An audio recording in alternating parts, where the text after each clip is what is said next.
When I first started my business 13 years ago, one of the most exciting things to me was that I used 110% of my intellectual abilities every single day. I was never doing the same thing repeatedly. I was the furthest you could be from a cog in a machine.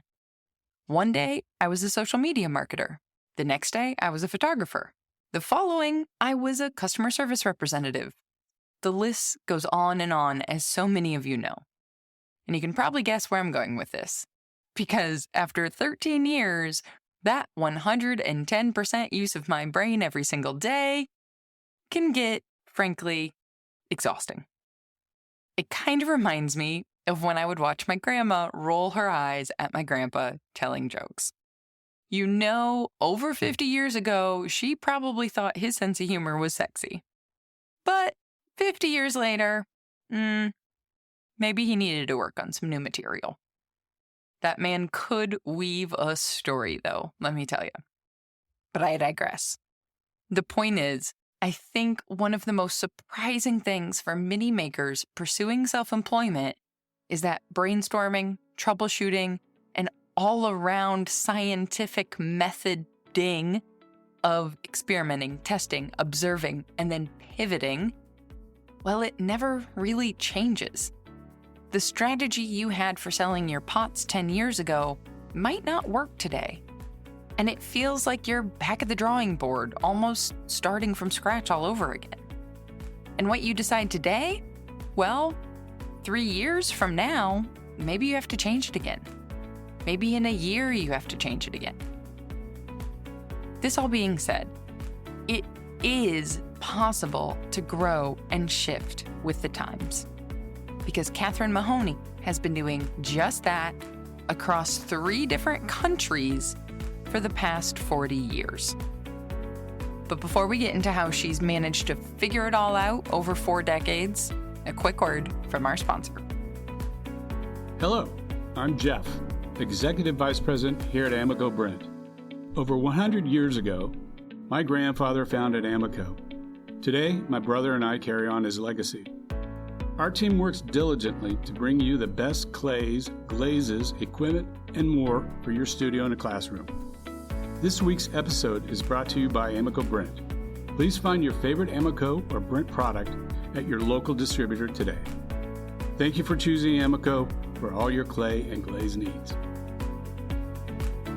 And now, on with the show.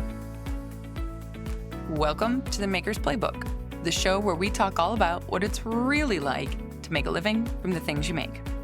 I'm your host, seasoned entrepreneur of 13 years, Rebecca Ikes-Kara. Hello, Katherine. Welcome to the podcast.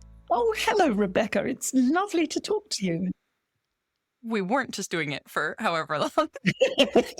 This is our very first few words to each other. Right, exactly. Well, and I was introduced to your work and you as a person through, I should have looked up, oh my gosh, I should just stop and restart because I wanted to say who it was. It was Asahi So. Yes. And who has been listening to the podcast. I just wanted to call them out because I often say, tell people to send me recommendations, and I don't know if people don't take me seriously. So I was so glad to actually get one. Oh, wonderful. Well, Asahi and he helps me in the studio, and we often put your podcasts on and listen to them together. So then we do Instagram and see what sort of work that person's making. So yes. That's lovely. That's how that connection came. Oh, that's so exciting because it's still really surreal to me. I know I'm having these conversations, I'm seeing people, and I know by the robots, I can see people are downloading it, but to actually still hear people say that they do that in this studio, which was my vision all along, it just gives me goosebumps. Oh, well, you'll be pleased to know I think we've listened to most of them. Honestly, maybe if there's a break or something, we might miss 1 or 2, but no, enjoy them thoroughly.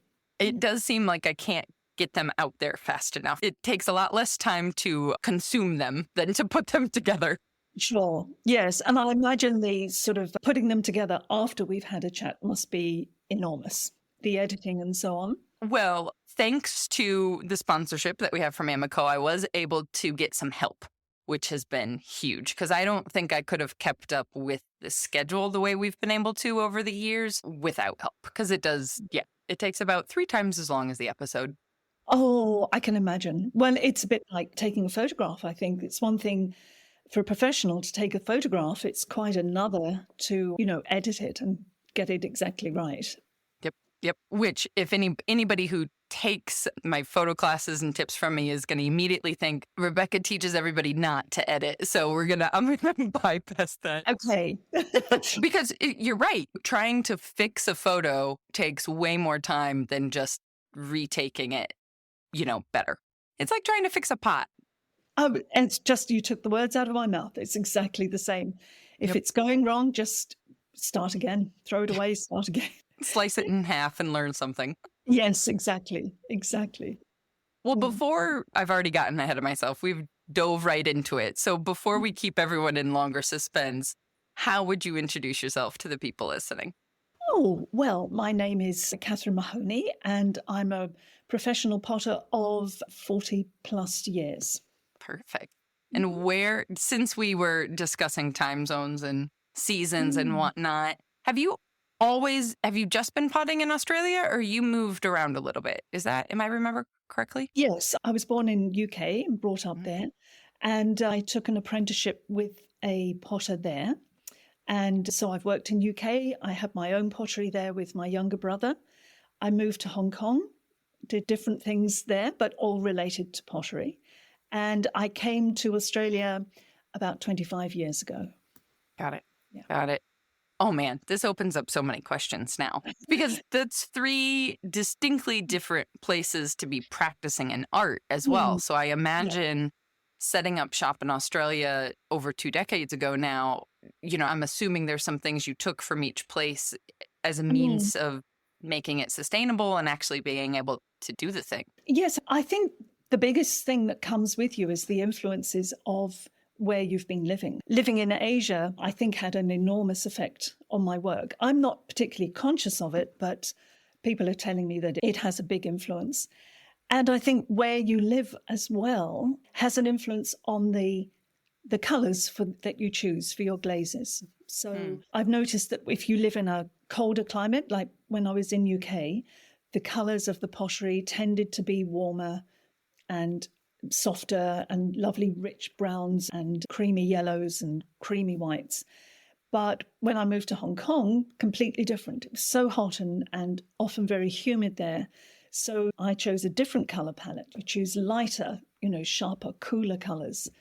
And here again in Australia, I think you reflect the colours that surround you, which are striking, I have to say. The blue of the sky is like no blue I've ever seen. I think painters did do the same, don't you think? In the Impressionist painters were reflecting those beautiful colours that they saw in Europe, especially in France, not so much in UK. But I think here those electric colours do influence your work. They do influence the colours you choose. I see that, and my brain immediately went to architecture. I always find it kind of an insult to injury that in a cold climate like in every climate that we have in the Midwest, we have these relatively neutral, drab, there's some fabulous architecture, especially when I was in Chicago, of course, but it's not, I should say, the residential architecture, the houses are not the bright, bold colors of a place like New Orleans or the Caribbean, where I always think, okay, they have fantastic weather, so maybe we should have the bright colored houses to kind of boost your spirits in the winter. Isn't it interesting? Yes. And well, in Italy, the beautiful colors of their houses is stunning. And in South America too, vibrant, wild colors in their architecture. Yep. But yes, why is it that, you follow the temperature and it's reflected in architecture pots and everything else? And also the size of the houses. In UK, a lot of people live in quite small houses. The rooms are small. It's easier to keep warm. What is it like where you are? What are the houses like there?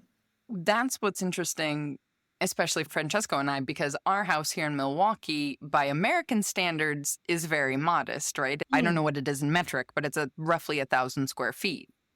By American standards, that's on the small side. A lot of people would consider this, the house that you start with and then families grow out of. A lot of houses in our neighborhood, as soon as families have one or two kids, you see the house go on the market for sale. Yeah.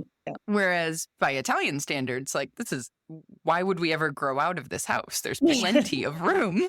Yeah. Which I think is maybe geography as well. When I lived in Chicago, my apartment was not the size, we would never ever have a house this size at all in Chicago. Absolutely not. So cool. Where to even begin on this trajectory of a career? You mentioned that in the UK you apprenticed with someone. So did you know right away that this was the path, this is what you were going to do? Well, when I left school, I went to drama school. I was going to be an actress. I was going on the stage, the whole bit. Anyway, it was far too tough a world for me. So I didn't do that. I went to Spain, ran a beach club, did all sorts of exciting things. And then I thought, well, I better find out what it is I really want to do. And my younger brother had trained as a master mold maker in a local pottery. And he had his first job quite near our family home.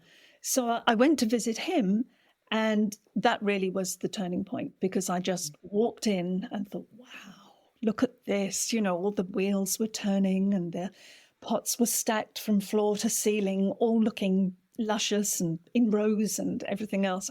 And the kilns were, still hot. I just thought, wow, this is it. So I spoke to the owner and asked him if I could work there. And he wasn't very keen. I said, well, I'll do anything. He said, but I want to work on the wheel.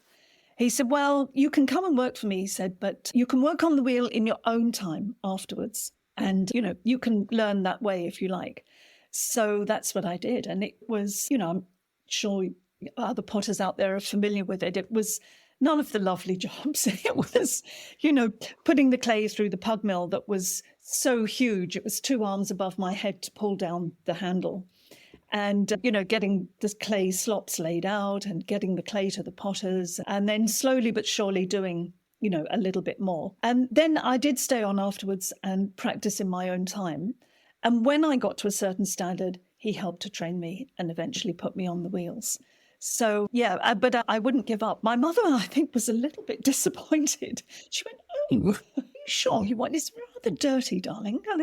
I thought, no, it's what you want to do. That's okay. It's one of those stereotypes, right? It's very strange for us as women to not mind having all of this dirt under our fingernails and our nails short. And, yes.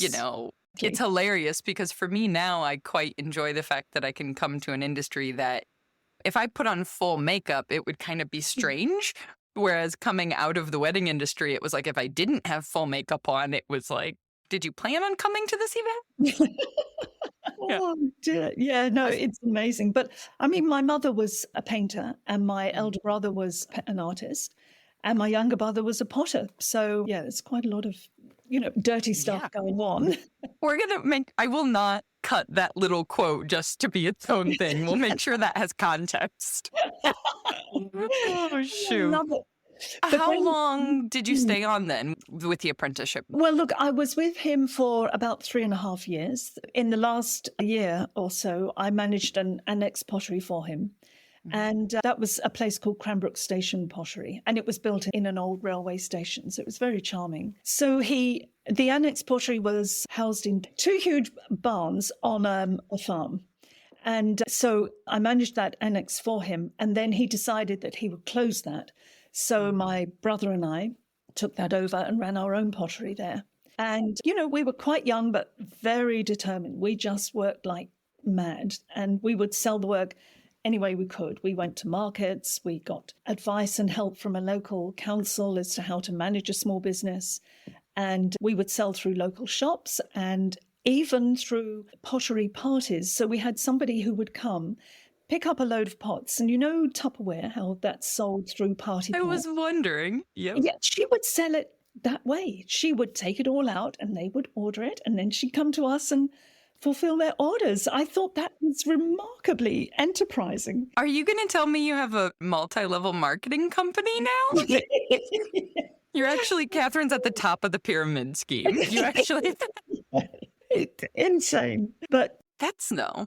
I mean, when you remove the moral problem of the multi-level marketing companies and you just think about the party aspect of having one set of pots in front of people and getting, I'm assuming these are like pre-orders then, right? Yes, yes. She will take her kit in and say, well, this cup goes with this saucer, but also this mug fits on this saucer. And, Mm-hmm. here's the casserole dish and everything else. So, and then people would order. She kept some stock, but then she would come to us and, 4 or 5 weeks later, she'd go back with the pots. So everybody expected that timeline in between ordering Yes. and receiving. And Yes, exactly. Yeah. I want to know if this can work now. I think we get so stuck in a certain way of, okay, I have to have an online shop or I have to have tens of thousands of followers on Instagram or whatever, because that starts to fill our line of sight, if you will, as we're all spending time on devices. That's the example we see. But now I'm like,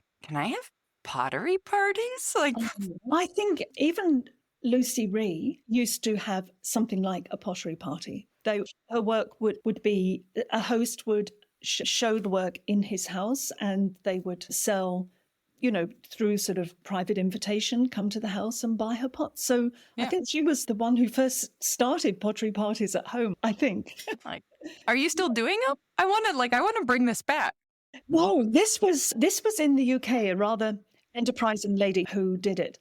And we were just, heads down, bums up, just making pots, filling the kilns and just trying to sell them and make ends meet, really.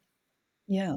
Well, that's the other thing I wanted to touch upon is what's fascinating to think about now is you're describing the very, team-centered approach to pottery in terms of when you first started, you were the person doing reclaim. You were the person, all of the, what we would call grunt work of a studio, right? That has to happen in order for the studio to function.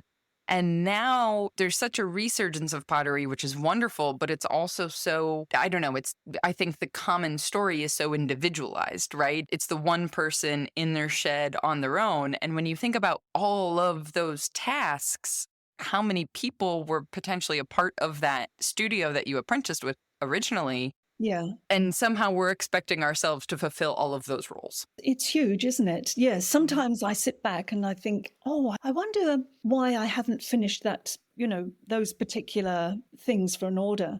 And then you realize you're spending an inordinate amount of time on the computer and the phone and, doing the invoicing and chasing things up and checking the bank and putting out quotes. It does take a huge amount of time that takes you away from the studio.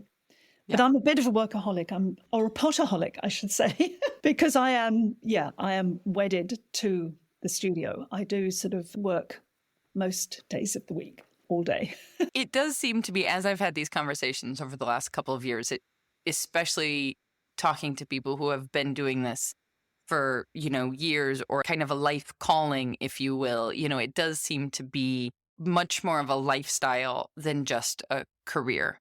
While at the same time, I feel like there does have to be some sort of solution to still having a life balance of some kind. Yeah, I think you're absolutely right. I have to pull myself up sometimes. I mean, people say, oh, you work too hard, you should take it easy. And I thought, but I love what I do. I want to be in there. I want to be working all those hours. I love doing it. But sometimes I just have to remember that I do have, a wonderful husband who might like me to spend some time with him. And so you do have to remind yourself to do these things, but you have to be aware of it all the time and make conscious efforts to have those breaks, I think. Yeah, because I think even those of us that love what we do, you can still get burnout. Yeah, yes. Without realizing it and not knowing why you feel exhausted or why, because you do love it. Yes, or maybe your pots won't have that sparkle, or they won't bring you as much joy. Opening the kiln won't bring you as much joy. That would be a sign, I think, that you're burning out a bit. Yeah.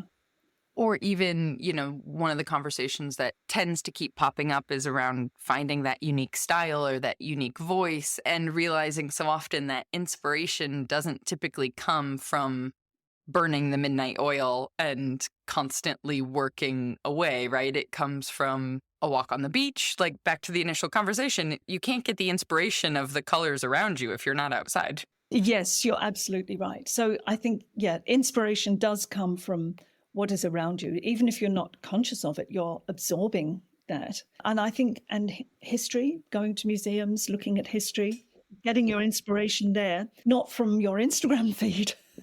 Right? I'm trying to keep my question straight just in thinking of the longevity of this career and how much I'm trying to break down. I have very, like, all of the questions are just such huge overriding things. And I'm like, how do we break Mm, this down into mm, tangible ways? Because, what I'm kind of fascinated by, and as anybody who's listened to an episode knows, I'm constantly trying to figure out how this works, right? mm, And thinking of the realities of setting up a shop 45 years ago to now, mm, and what was maybe more difficult then that's easier now, or what is more difficult mm. now that was easier then? Wow. Wow. It's a big question. It is a big question. I think when I was doing it in the UK back started off in the mid 70s, there was a huge following of ceramics. And people in UK would think nothing of, or would go straight off to a shop that sold pottery or go to their local potter and buy their wedding presents, from a potter. That was just what people did. So pottery was absolutely a way of life, I think. It was ingrained into people, antique shops were full of beautiful older pots and so on. And I think it was very much in vogue to buy pottery as a gift and give it to people and have a pottery collection. But then there was a bit of a slide away from that. It went out of fashion. And so glass came in instead, and it went through this huge slump. It was tragic because, lots of people were relying on it to earn their living. But I've witnessed that's happened again in the last sort of 10 years or so. We've had this huge swing back to things that are handmade and handcrafted, which of course I'm overjoyed about. But I don't think we're going to lose it the way we did back in the 80s, because I think because we're all so wedded to our devices, I think we yearn for that handmade. We just appreciate something that's made by hand, carefully, with thought, with care. So I think it's here to stay. If I hope I'm right. I honestly, yes, fingers crossed. We're just putting it out there to make it be true. Well, I mean, it's been on a bit of a crest, and I don't see that, I don't see that falling away the way it did, sort of 30, 40 years ago. What do you feel like allowed you to, ride this wave, right? Because a slump, I've only in a 10, 13-year period was crazy enough to start a business in 2010, which is the recession for the US, right? When everyone was losing their jobs. And then obviously we have a global pandemic in there also. And so even within a 10-year period, I've started to see these waves in shorter times happen. And so I wonder if there was something that you felt like you and your brother did in the UK initially to kind of keep getting you through. Oh, I think it was a sort of grit, determination. I don't think it was anything more than that. It was just, well, we'll keep going, we'll manage, we'll sell enough pots to pay the rent, to cover the electricity. We'll just keep going. We were just, we had rose-tinted spectacles on. We really, we wanted it to work so much that therefore it would. And I mean, it did work for a long time. But what did happen was that I got married, and after a short time of being married, my husband was offered a job in Hong Kong. And we thought, well, we might as well, go there. It's a wonderful opportunity. So my brother continued with the pottery for a little while, but then, without both of us there, I think he moved on to another area, still creative industry, but he moved away from that. And I went to Hong Kong. Did I answer your question? Yeah, I think so. I mean, I think when I was laughing, as you said, grit, because I remember when I first was considering starting the business, most photographers I spoke to, and I can think of one in particular, I still know exactly who it is, just told me blatantly not to do it. Just said, there's no money in it anymore. People aren't. It's interesting because there's so many parallels now with what I see happening in pottery. Because in 2010 was when digital cameras were really and truly replacing film in a complete way. They had been around, but there were still professionals predominantly using film, or the, megapixels were still the thing people are talking about, or the cost was prohibitive in terms of memory cards and storage and yada, yada. And so by the early 2000s is when that tipping point was really coming over, and you had a lot of photographers who were kind of the old guard, if you will, who were very, understandably so, angry because there was a bunch of 20-somethings like me coming up going, I'm going to be a photographer, knowing absolutely nothing. And I could. What a shame that he was dampening your enthusiasm, because really all he was doing was saying, it's not working for me. So, the industry's finished. But maybe he just wasn't able to embrace the change and work with it and go with it. So, and I think that's the biggest thing. For myself, it just really made me dig my heels in. And I had because of sheer stubbornness, was like, well, if you say I can't do it, now I'm gonna do it. Right? Like this, old white guy over here being like, no, you can't do it. And I'm like the 20-something girl being like, all right, well, I'll show you. Yes, exactly. And you did. Truly the storefront studio I had in Chicago was probably 2 miles away from his. And I don't know that he ever knew that. Isn't that funny? It's still there. Amazing. That is amazing.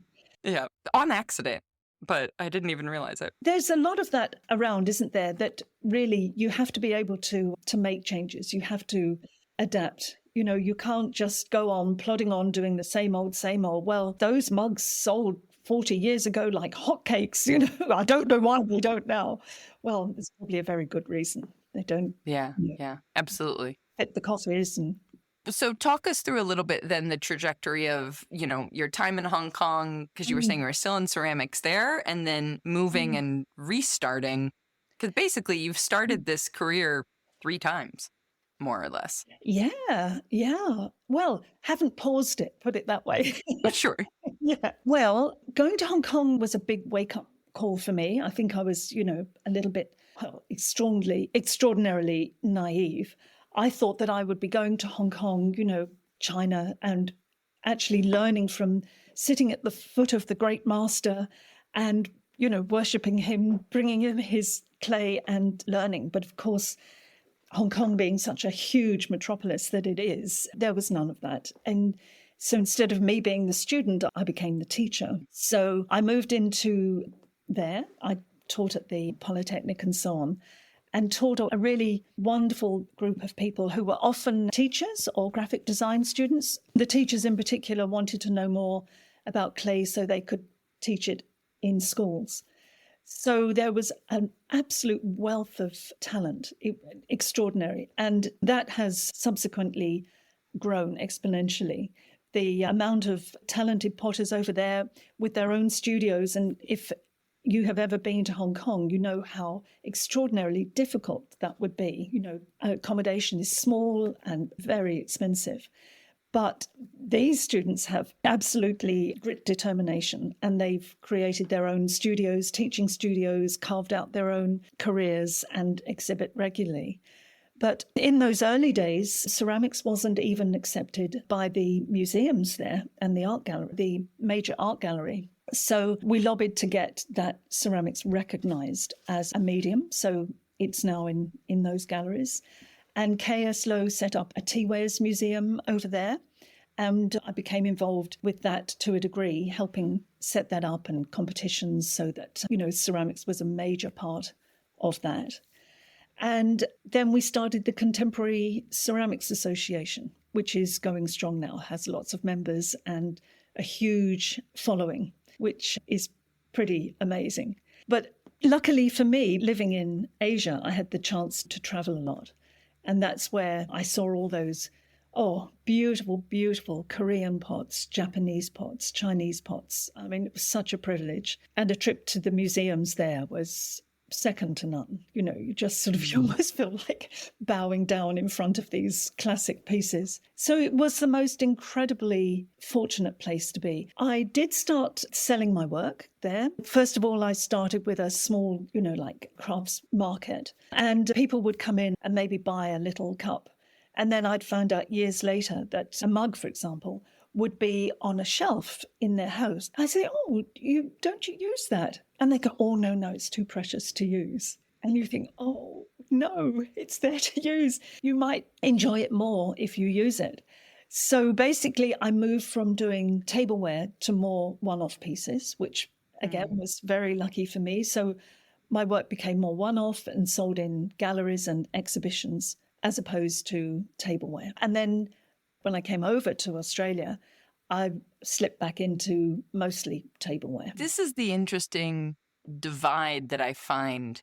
And it's another similarity between photography, right? Because you have those of us doing weddings and events in the very utilitarian photography in a certain way. And then you have your fine art and you have your galleries. And with ceramics specifically, it does seem like these two worlds of either you're trying to make focused on fine art and galleries, and then it's you're making a very select number of pieces. They're selling for whatever high dollar amount, hypothetically, in galleries. You're, maybe kind of the business model, if you will, I'm assuming, outside looking in, is the networking and the connections with galleries and kind of creating a known name and being associated with other galleries and brands and collectors and all of that. Or you do production and you make, there's a potter that we know in Italy who told us once that he makes about 10,000 pots in a year and sells them all out of his shop. And the pricing is commiserate with 10,000 pots in a year. And that very utilitarian. And I don't know where I was going with this question. I know what you're saying. It begs the question, does the potter making 10,000 pots a year earn more than the person who's exhibiting and maybe selling 20 pots a year? And even also the perspective of the skill set, right? Because my gosh, to be able to make 10,000 pots in a year is just incredible. I look at that on such a pedestal in the same way so many people would look at the pots that are literally on pedestals. Yeah. Yes. Yeah. Well, I'm working my way through a 900-piece order at the moment, which is keeping me extraordinarily busy. But yeah, and each one is thrown. They're not made in a mold. Mm-hmm. But yeah, I think it's always a dilemma. I've always had to earn my living that way. So often it's the tableware can be the bread and butter to allow you to make the one-off pieces, because in my experience, you don't sell as many. And so, yeah, it's a really hard balance to make because we've all got the one-off pieces in us. It's just, waiting for the right opportunity or the right time or having enough time to make them. But yeah, it is a dilemma, isn't it? I must say I get a huge amount of pleasure out of making lots and lots of pots. I never get bored. I love it dearly. But sometimes I do think, it's time to just make, some individual pieces, for me, for want of a better expression. And that's, I think maybe one of the things I was thinking about with it is, there are a lot of, maybe not a lot, I tend to see more opportunities for ways of support and things like grants and like very pragmatic financial support in the fine art, in the, if you're accruing that resume of exhibits and whatnot, as opposed to the utilitarian side of it, that still takes a lot of time to accrue the skill for you to be able to say, yes, I can produce a 900-piece order. You still need the time to be able to accrue those skills. And when I think back to, being able to apprentice and things like that, like the resources needed to be able to do those things is really difficult to figure out. It is really difficult because students will come out of TAFE with, some lots and lots of talent, but no experience, if they're the right words to use. And so there isn't the industry out there at the moment for them to go and take an apprenticeship with. I mean, I have assistants who are often ex-TAFE people, and that's the nearest they'll get to it, is to help, a sole potter like myself. But it really is a problem here, and probably the same way you are at the moment. Just all this wonderful talents coming out. Where are they going to go and, hone their skills? And I'm just going to clarify for anybody who doesn't know, TAFE, it's the Australian, what's the acronym? Oh, yeah. What is it for? It's the university. It's one of the big universities. Yes. It's a technical teaching facility. Yeah. Right. I think I might misspeak. I think it's where Sandy used to teach, but she'll correct me. I'm not sure. Well have done. Yes. Australian Tertiary Education. Okay. I think. People can Google it. Just look up universities in Australia. I should know. I know what TAFE is, but I should know. Goodness. Oh, there's so many acronyms to so many different things. I just, and they get thrown around as if everybody should know them, that I just exactly. like to. It's interesting, too, the balance that you had from, in a certain way, maybe being, I don't want to put words into your mouth and correct me if I'm wrong, kind of forced into the gallery fine art one-off pieces while you were in Hong Kong, and then coming to Australia and now focusing back on the utilitarian. It almost feels like there does have to be a balance of the two in order to, I don't know, grow a brand, grow a business. I don't know. And to find your place in a new country. Yes, absolutely. So, yeah, I wouldn't say I was forced. If I was, it was very willingly. It was very luxurious. You just maybe you recognize the... Yeah, I mean, how lovely was that? Yes, but you coming to Sydney, it's suddenly, well, okay, where am I going to sell my pots? I have no connections. I've just got to go around and, go foot slogging around to see, where might I start selling them?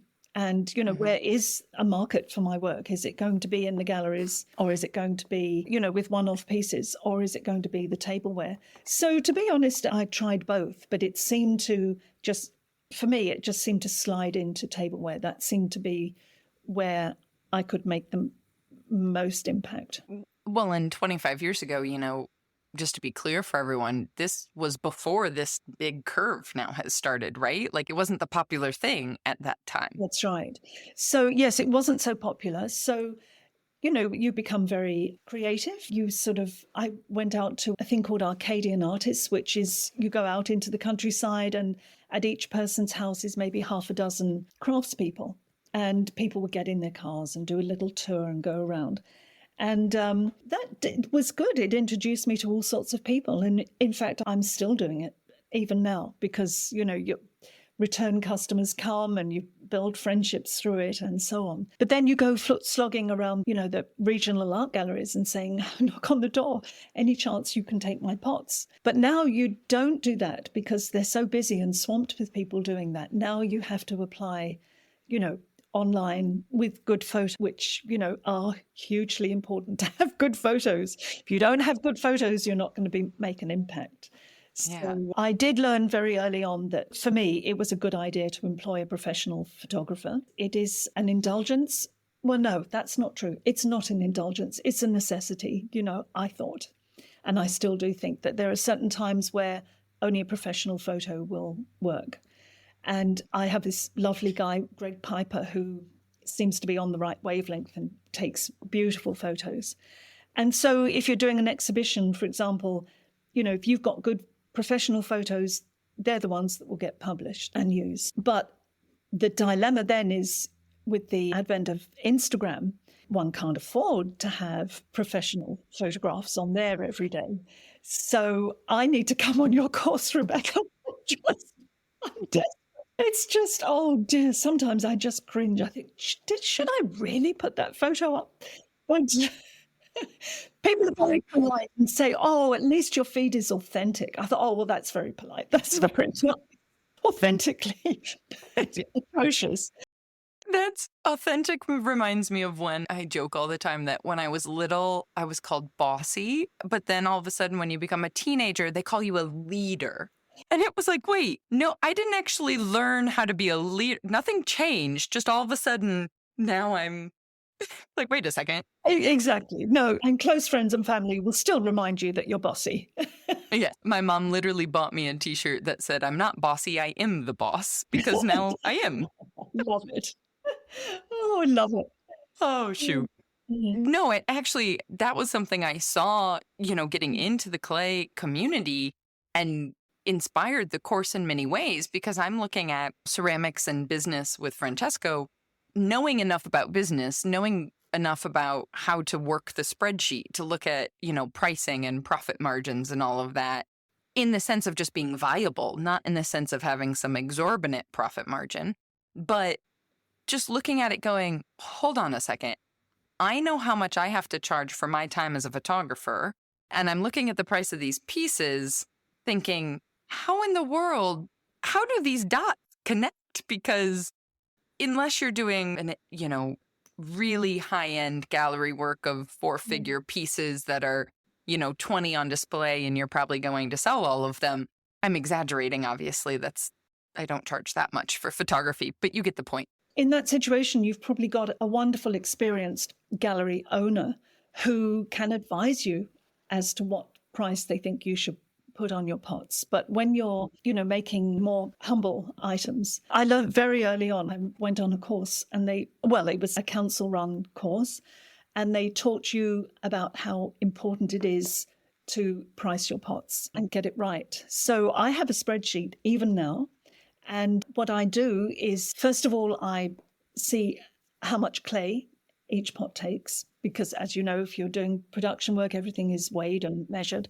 How much clay it takes, how many pieces will fit in the kiln, how much glaze is likely to be used for, say, the number that go in the kiln. Let's say it's 100. So how much glaze I might use for that, how much that bucket of glaze costs. It's extortionately hard to do for somebody like me who, I'm better at making things than doing numbers. And then this is the hard part. What do you charge for your labor? And so you think, well, hang on, I'm a potter and I'm self-employed. And I was told what you do is you look at the price that you could get if you were working somewhere else. You might be working in retail, you might be a teacher. So be very, very realistic. If you were doing something else, what figure could you be earning? And you put that figure in as your hourly rate.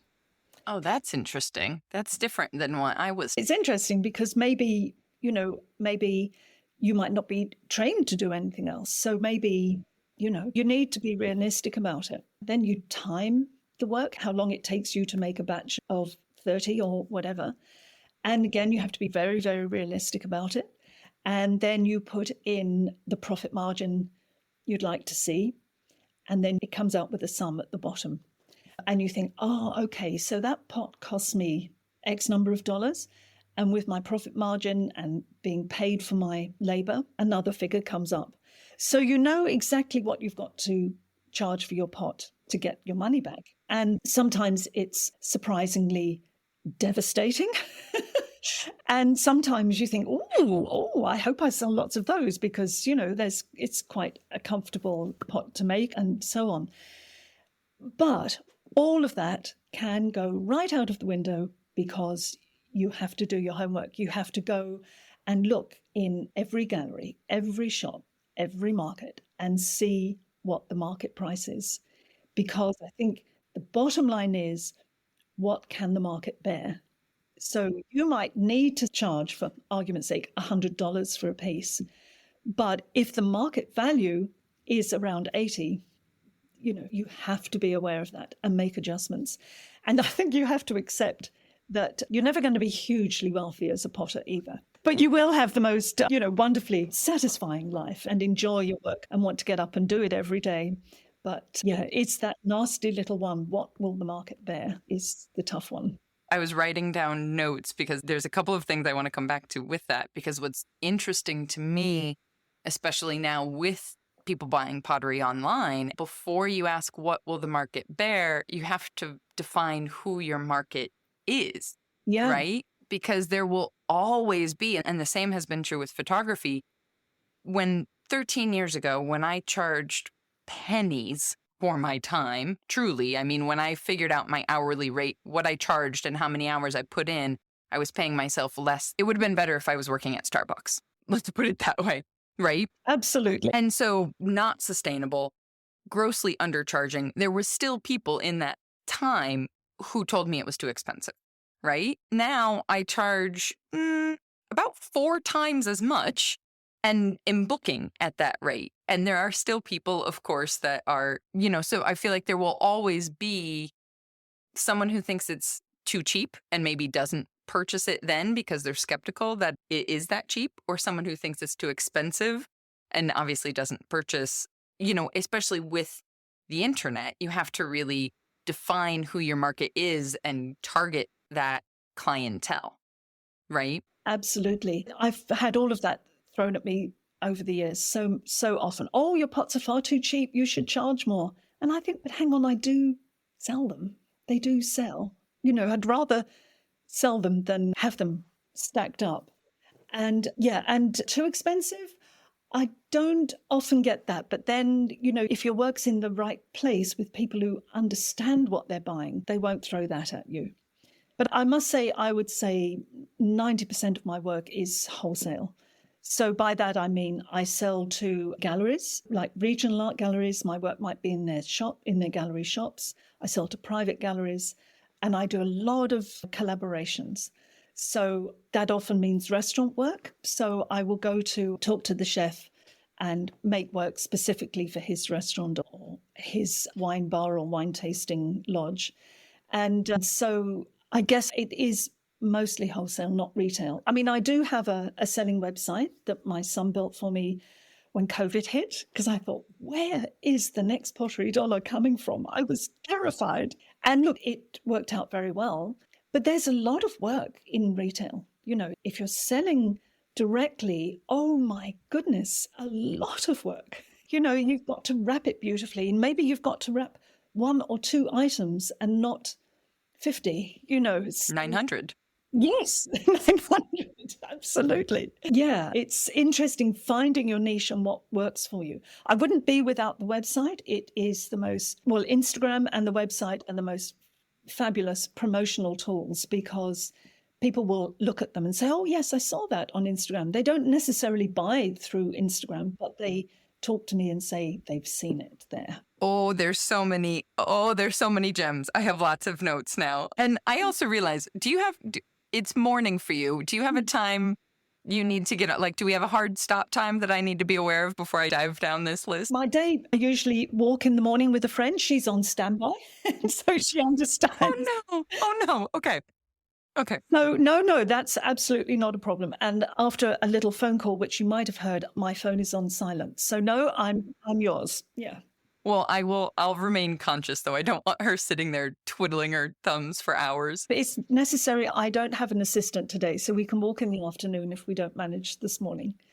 Well, there's just so many things that are selfishly for me, that are so in alignment. I feel like you and I could just, if I was in the room, we'd be there for days, just like, yes, of course. So much exactly. stuff. There would be so many pots of tea and bits of cake and glasses of wine that... Okay, I'm in. We'll talk to Sandy. We'll rearrange the schedule. We'll have her come when I'm in Australia in the next couple of months, and we'll make it happen. Yeah, definitely. But the fact that you just mentioned, oh gosh, I feel like I need to play back the recording now, because the way you phrased it was so perfectly said. 2 pieces. Okay. Number 1, I remember now, the fact that you were saying, they'll mention they have seen something on Instagram, even though they haven't bought it. Yes. And I think that is so important for people to recognize that. I'm going to use the word marketing, which is going to make everybody cringe, but that is what it is. At its core, marketing isn't just telling people you exist. Yeah. Yeah. And you have to do that in so many different ways until something clicks in their brain. And I think a lot of people expect to just post on Instagram and see that the click on their website comes from Instagram. And then when they click on the website, the purchase happens. And it's so much more. Oh, no. It doesn't happen that way. And, if you want to earn your living as a potter, you have to accept that you have to market your pots. It can be low-key marketing, but you have to do it. And what a gift Instagram is. I mean, honestly, there are pictures of your pots, so you can go and talk to a gallery owner, and then they'll look at you and say, have you got Instagram? And you go, oh, yes, I do. Oh, yes, I can see what you make now. I mean, you have to do it. You can't pretend that people will just come and find you. You have to do it, but it doesn't have to be in your face, ugly, full on, buy one, get one free type of marketing. It's just, low key, putting yourself out there. It's very important. Absolutely. Absolutely. Well, and going back to the annual salary bit, which it's so funny that we're having this conversation now because I've just finished my recording for Ceramicon, which is all on pricing. And so much of what you said about cost of goods is, I was like, yep, okay, good. That's what I'm also talking, like we're on the same page. Yeah. But I do have an equation for salary that I was Okay. taught that, is downloadable with this presentation. That is setting your annual salary goal, which might be informed by, especially for potters trying to leave a job, right? Maybe they're currently making X amount of money annually. And then you set your number of hours that you plan to work per week and multiply that by the number of weeks per year. And then you use that figure. You take your annual salary, Yeah. divide it by the number of hours in a year, and that's your hourly rate. Oh, well, now that sounds like an eminently sensible way of going about it. The catch being that, number one, don't say 40 hours a week and 52 weeks out of the year, even though maybe you are working that. Exactly. Number one. And number two, well, and to your point about all of the admin, if you are selling retail, Oh, yes. when I say the hours worked, I'm saying studio hours, right? And so that's where I had to learn to change that equation that I was taught of, you can't just say the number of hours that you're putting into the job because there's a lot of unbillable hours going into it, right? Absolutely. I met a wonderful potter in Hong Kong, and she did sell her pots for quite a fabulous price, and she did exhibit internationally. And she came and we were in an exhibition together. And of course, she was one of the people who said, oh, your pots are too cheap. And she said to me, how many hours do you spend on marketing? And in those days, none. I said, no, none, really. What do you mean marketing? She said, talking to galleries, going out there, writing things.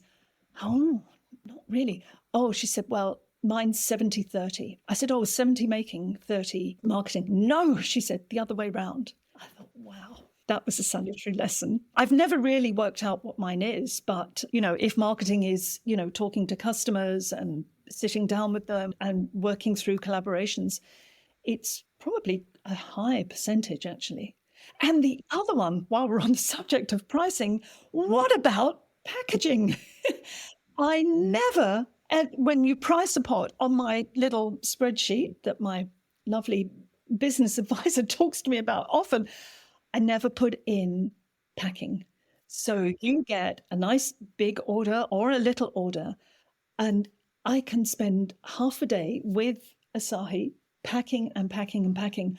I've never priced that into a pot. Big mistake. Because it takes an inordinate amount of time to pack for a courier who might drop the box. So, I was taught early on that if you're going to ship pots with a courier or the local post office, then find the biggest ladder you can, climb to the very top of it and throw the box down with all your might, and then open the box and hope that, nothing should be broken if you've packed it properly. So I try to stick to that, but oh my goodness, it's a big job to pack properly and not get breakages. So I would love to talk about pricing a little bit more specifically because you said 90% of your business is wholesale. Because I think a lot of people, when they think about pricing, they think about pricing first for retail, and that being their kind of minimum, like, okay, I have to make this much to survive. Yeah. And so then when you start to talk about wholesale, everyone thinks of it in this way that it is, quote unquote, losing 50%. Whereas from my perspective, I think of, and so I'd love to hear your opinion on this, I think of setting your price first from the perspective of wholesale, like setting the quote unquote wholesale price and then add it. 100%. I think you must find out what that pot cost you to make and what profit you want in there. And it's crucial that you get the bones of that pricing correctly. And then, the retail, the retailers, I did have a gallery in Hong Kong, so I know all about retail. The people who are retailing have their own expenses. They have marketing in a serious way. They have marketing, they have promotions, they have gallery openings, they have, the price of the party, they have huge overheads. You can't pretend that they don't have as many overheads and expenses as you, the maker. So in my mind, they earn their percentage. So I think it's really important. You get the bones of your price right, and then the retailer earns their percentage. And, if you're lucky enough to get a direct retail price, well, to me, that's cream on the top. Mm-hmm. And generally, the direct retail price, if you are charging that, if you're able to, like through your online web shop, to your point, you earned that extra percent because now you've done all the admin and you've done all the shipping and the packaging and all the rest of it. Absolutely. Yep. Which, as we said, you've got to package that up and it's got to look nice. You can't just put a bit of newspaper around it. You package it to look lovely. So, yeah, it's a great way to sell, but for me, it can't be the only one. I would balk at putting all my eggs in one basket. Mm-hmm. All right, I'm gonna end with maybe one other question because I don't want to take up too much more of your time, but I have to ask how the heck you manage a 900-piece order.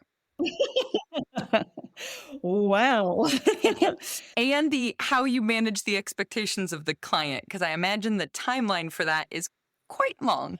Oh, maybe. Well, this client, it came through a larger organization. And then I got down to I got to the chef, and this is going into an executive boardroom. And, he obviously is a creative himself and loves pottery, lucky for me. And so when he finally chose the pieces, and then the formal paperwork comes through from the company, and it's a delivery date, and it was like within 12 weeks, I think. No, not even 12 weeks, 2 months. And so I immediately wrote back and said, I don't know that I can keep to this sign. I am a potter and, I can't make that volume of pots. And then I immediately got onto the phone to the chef and said, do you know, I can't keep to that timeline. Is that a big issue for you? He said, oh no, can you make it like maybe, can you make it in 3 or 4 drops? And I said, oh yes, I can do that. And I said, but I'll do my best to get some to you by beginning of March and then some to you maybe by May and so on. He said, oh, look, he said, just make it when you can and get it to me. I thought, well, is that a dream job or what? However, it's sort of... Did you get that in the contract? No. But I did, in the contract, I did say, that there cannot be a definitive delivery time, but, the chef and I have arranged it. But in all honesty, yes, you just go in and I must make 350 of these are ramen bowls, so they're quite big. So I just have this discipline that one kiln must go on every single day, and I must throw off the ramen bowls at least 50 a week. Because, of course, you can't let the other side of your business go. You've got other customers. You can't just stop everything because, we'll forget you if you just don't supply them as well. So it's a balancing act. But yes, you make all the little pieces and just, feed them into the kiln in all the little spaces and just keep it coming through. So I'm probably a third of the way through it now. Did you start? Last month. I hope it comes through on the audio. Mm. I hope it comes through on the audio because I could just hear as we're talking in real time when you realized you were a third of the way and you nobody's going to be able to see that you were just like, oh, yeah. Yeah. It's just like, what? I'd rather be halfway through. I think, I think I am, I'm approaching halfway on some of the items. No, I'm halfway on a lot of the items. Now it's that whole issue of getting them through the kiln. Making them is one thing. I can spend all day and all night in there. Getting them through the kilns is another.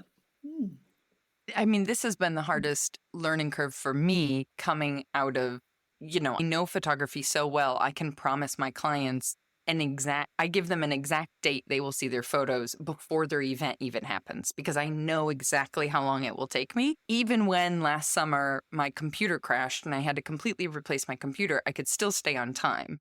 Because it's mostly my focus and control and, barring a computer crash, it's mostly on me. Whereas with ceramics, it's, unless you have a drying room, the likes of leach pottery that you can put to an exact temperature and an exact humidity level and you're in total control, there's so much that wiggles Yeah. that I so struggle with, being the person in this household who has been put in charge of customer communication while Francesco's in charge of the studio. And I'm like, but I need to know when you're going to make this. Like, when is this going to get done? Yes. And it doesn't work that No, way. it doesn't work that way. I have found myself saying to a number of customers who might need things in a hurry for one reason or another, and I'd have to say, look, I will make them. I'm making them is not the issue. I can get in there and work hard. But we've had some atrociously weather in this part of Australia. And I said, I can make them, but when the weather stays sticky like this, they just sit there. So weather permitting, I'll have them ready on this date. That's become my new byword. And it's true. It's just, it is weather dependent. Well, and I'm such a big under promise over deliver. Yeah. And so I think, okay, you've told me they'll be done by the end of February. I'm going to tell them by the end of March. Yes. But then the end of March comes and goes. Oh, that's really hard. Yeah. And, we've been lucky so far that the deadlines that had to be met were met and the ones that could be wiggled have been wiggled, and it's okay. But, for my type A brain, I have to figure out a new way of relating to a timeline. Yeah, I hear your pain there, because that is, so you are saying deliver March and then delivering in February, but then others are running out. Is that what you're saying? Well, I guess just more the recognition of there are just so many moving pieces to the whole process that to try and get a buttoned up timeline so that when you are potentially doing, because we're quite interested in doing wholesale, which so many people, especially in the US, are not interested in, that I think is, kind of the smart place to be. Yeah. And also when you have a production potter in the house who can make Absolutely keep throwing without a problem, it's kind of your, what's the term people use? Your unfair advantage, right? Yeah. And so, or people talk about markets, right? So if you're preparing, we're hoping to do a lot of markets this summer, and those are dates that you have to have the inventory in the booth for the weekend. Yeah. That is quite difficult to plan for, especially when I look at these potters who are doing markets like every other weekend of the summer or once a month or something. And I'm thinking the management of that timeline is just... I think I do some markets, and they're usually affiliated to somewhere that I'm selling. So maybe the Australian Design Centre, I'll do their market. But they are invaluable because you actually meet the person who might be interested or not in your pot. And you can it's so valuable, even if, regardless of what you sell, you're learning a lot by just seeing which colors people gravitate to, what they buy, why they're buying it. So I think it's really important to have that face-to-face with potential customers. But I do, whenever I do a market, I do look on with envy at the jewelers who just trot in with a beautiful table covering and a little bag, and then they've got it all there. Whereas I've got a girlfriend who helps me, and we stagger in with, 15 heavy boxes and shelving and set it all up. And I think, it's the only time I have to question, am I really doing the right craft? It's so heavy and awkward to take to markets. I'm laughing extra hard because I think anytime I've talked about markets with people, it's always the comparison to the jewelers. Yeah, it's always. It's no one has ever said fabric or cushions. Yeah. No one has ever mentioned any other medium but jewelry. Exactly. And they're usually right next door to me, and I spend all my profits on their beautiful things. Also, this is my concern about going to so many markets this summer is going to be like, all right, I'm just going to put blinders on. I'm going to go straight to our booth each day. I'm not going to walk around. Yeah, exactly. Yeah. Oh, my goodness. Well, I could keep picking your brain on a million things. I think I will have to have you back to talk all about restaurants because I would be fascinated to learn how, kind of connecting in that network and doing that. Yeah, I'm passionate about my restaurants. I was lucky enough to get invited to Muse Restaurant, which is a beautiful restaurant in our Hunter Valley. I don't know if you've heard of that area. It's a wine growing area about 2 hours north of Sydney. And Troy invited me to make some pieces for him. And that was the start of a lovely, friendship and, workplace friendship as well. And that's led to all sorts of other commissions with restaurants. So it's a happy place for me. I love the challenge of working with a chef and, not letting my ego overtake what they need, So yeah, a chat about restaurants would be lovely. That's such a great cliffhanger for everyone, too, because the arts and ego are such a big topic. We've all got it. Right. Some more than others, but we'll leave that there. Yeah, indeed. Katherine, where should everyone come see the actual work that you're making and connect online? Well, on Instagram, I'm Katherine Mahoney Ceramics, and my website is katherinemahoneyceramics.com. So they're the two easiest places to find me. Yes, there's a number of galleries and so on, but those two places are probably the best way to find what I'm doing. Perfect. And I'll put a link in the show notes so people can click away. Lovely. Thank you. Lovely. Thank you so much. Lovely talking to you. I can't wait for you to come to Australia, and hopefully there'll be an opportunity to talk in person. So this is a shameless plug, but since you mentioned photography and since I am coming to Australia, Yeah. I am doing an in-person 1-day workshop at Sandy's place. Are you? So that is April. I'm looking at the calendar now. That is April 22nd. I will put the link for everybody listening. I'll email you the link, but for everybody listening, Yes, I will. yes. I'll put the link in the show notes because it's on Sandy's website. It's not on mine. She's graciously handling all of that. So it's in Australian dollars. It's not in American dollars and all of that. So that makes that easier. But I'm basically kind of truncating a lot of the content out there in terms of the 6-week course that I do teach online that you've heard me talk about. And then also some of the other 1-hour virtual things I've done for universities and things like that. We're kind of compiling, it's like the best ofs album. So that's in person in Australia. So big question here. Is this for people like me with an iPhone, or is it for people with big cameras? That is a great question. People are going to think we actually set this up, but this is all happening very organically. It is, truly, yes. I would like to know. No matter the skill level, no matter the technology. So iPhone, old or new, Android, old or new, big camera, old or new, it doesn't matter. Anything. And is it focused on taking photographs of pottery? Specifically pottery. Yep. Specifically pottery. And specifically for things like Instagram and online. So we're not going to be doing any complicated lighting equipment, studio setups for the traditional way of photographing pottery. I understand why it is the way it is in terms of the black and white paper and all of the lighting and whatnot.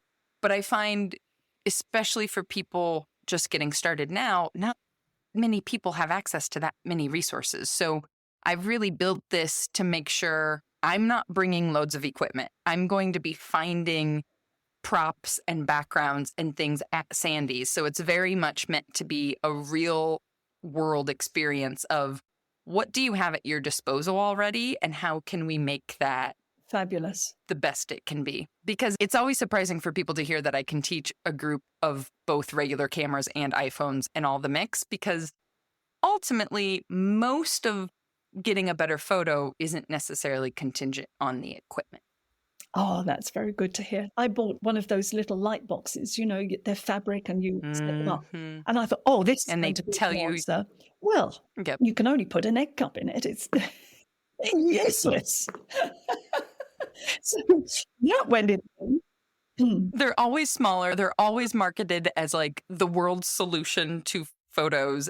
And I have literally never, anyone who's told me they've bought one has never told me, oh yeah, it's brilliant, I love it. No, that's never the answer. Exactly. So it sounds brilliant, because there must be a lot of people like me who are struggling with their Instagram photos.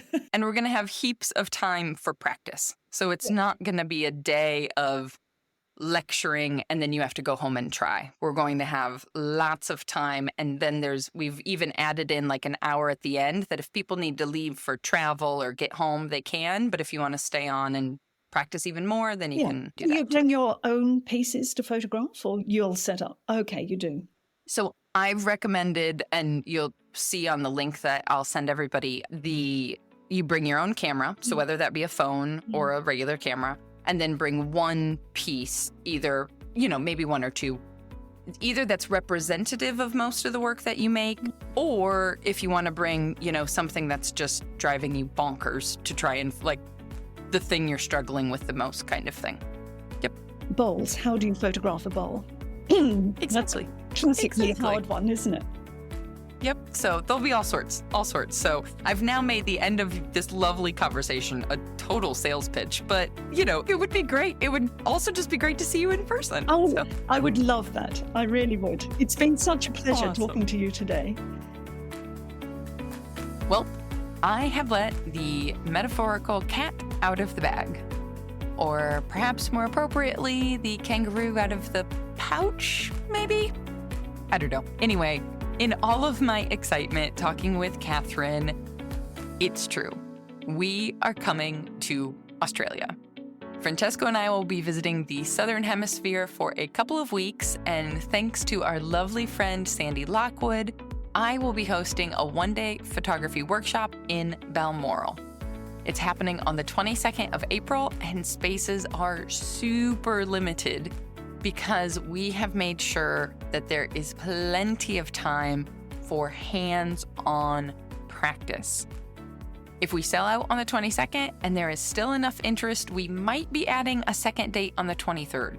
I mention that because the last time I checked, we were already 80% of the way full for the 22nd before I even said anything. That was just Sandy announcing the workshop to her lovely email list. So, if you visit Sandy's website and it is sold out, feel free to send me an email, Rebecca@makers-playbook, so that I can help gauge if we have enough people to add that second date. You can learn more by visiting Sandy's website, which is sandylockwood.com.au/special-photography-course. Of course, I will also link that in the show notes so you can go ahead and wipe the mud off your hands, hit pause, come and open your podcast app, and then just click the link in the notes. All right. And as I stare out into the dreariness of late winter in the Midwest, frankly, I cannot wait to be down in the land of sunshine. But before we fly out to Australia, we are driving to a much closer time zone and going to Nsika in about a month. It will still be dreary in Ohio, but the excitement of meeting so many of you for the first time in actual three-dimensional person, I imagine is going to brighten things up quite a bit. Especially because this will be my first time at Nsika. And frankly, I tend to have massive FOMO, the fear of missing out at events like this. Because I know that there's going to be all sorts of fun, unofficial hangouts happening outside of the regularly scheduled conference stuff. So knowing this about myself, in an effort to not miss out, I'm working on a fun little free podcast swag giveaway if you come find me at Nsika. I'll be sharing more of those details first and foremost with the people on our email list, so jump on over to makersplaybook.com/newsletter to put yourself on the list and snag some free podcast swag. One place I know that I'll be hanging out for a bit at Nsika will be the booth of our awesome podcast sponsor, Amoco. Hello, I'm Jeff, Executive Vice President here at Amoco Brent. Over 100 years ago, my grandfather founded Amoco. Today, my brother and I carry on his legacy. Our team works diligently to bring you the best clays, glazes, equipment, and more for your studio and classroom. This week's episode is brought to you by Amoco Brent. Please find your favorite Amoco or Brent product at your local distributor today. Thank you for choosing Amoco for all your clay and glaze needs. Additionally, audio podcast production of this podcast is made possible by help from Christy Kotsavan, with promotional material assistance from Queenie Maliki. The Maker's Playbook podcast is recorded on the original homelands of the Potawatomi, Ho-Chunk, and Menominee people, where the people of Wisconsin's sovereign Anishinaabe, Ho-Chunk, Menominee, Oneida, and Mohican nations remain present. Until next time, my friends, go get back to making your dreams a reality, because together, we've got this.